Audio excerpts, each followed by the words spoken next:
हमने आपको हक के साथ खुशखबरी देने वाला और डराने वाला बनाकर भेजा है और जहन्नमियों के बारे में आपसे परसिश नहीं होगा। आपसे यहूदी और नसारी हरगज राजी नहीं होंगे जब तक कि आप उनके मजहब के ताबा न बन जाएं। आप कह दीजिए कि अल्लाह की हदायत ही हदायत है, और अगर आपने बावजूद अपने पास इल्म आ जाने के फिर उनकी ख्वाहिशों की पैरवी की तो अल्लाह के पास सिर्फ बस आपका ना तो कोई वली होगा और ना मददगार। जिन्हें हमने किताब दी और वो उसे पढ़ने के हक के साथ पढ़ते हैं, वो उस किताब पर भी ईमान रखते हैं, और जो उसके साथ कुफर करे वो नुकसान वाला है। ऐ औलाद याकूब, मैंने जो नेमतें तुम पर इनाम की हैं उन्हें याद करो, और मैंने तुम्हें तमाम जहानों पर फजीलत दे रखी थी।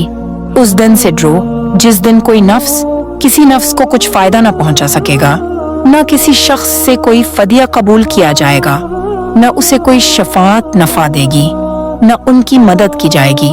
जब इब्राहिम अलैहिस्सलाम को उनके रब ने कई कई बातों से आजमाया और उन्होंने सबको पूरा कर दिया, तो अल्लाह ने फरमाया कि मैं तुम्हें लोगों का इमाम बना दूंगा। अर्ज करने लगे, मेरी औलाद को फरमाया मेरा वादा जालिमों से नहीं। हमने बीत अल्लाह को लोगों के लिए सवाब और अमन व अमान की जगह बनाई।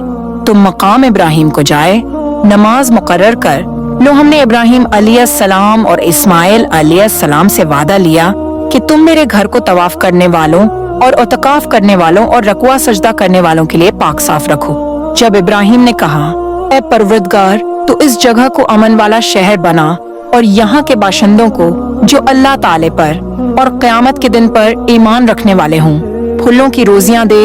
अल्लाह ताला ने फरमाया, मैं काफिरों को भी थोड़ा फायदा दूंगा, फिर उन्हें आग के अजाब की तरफ बेबस कर दूंगा। ये पहुंचने की जगह बुरी है। इब्राहिम अलैहिस्सलाम और इस्माइल अलैहिस्सलाम काबा की बुनियादें और दीवारें उठाते जाते थे और कहते जा रहे थे कि हमारे परवरदिगार तो हमसे कबूल फरमा, तो ही सुनने वाला और जानने वाला है।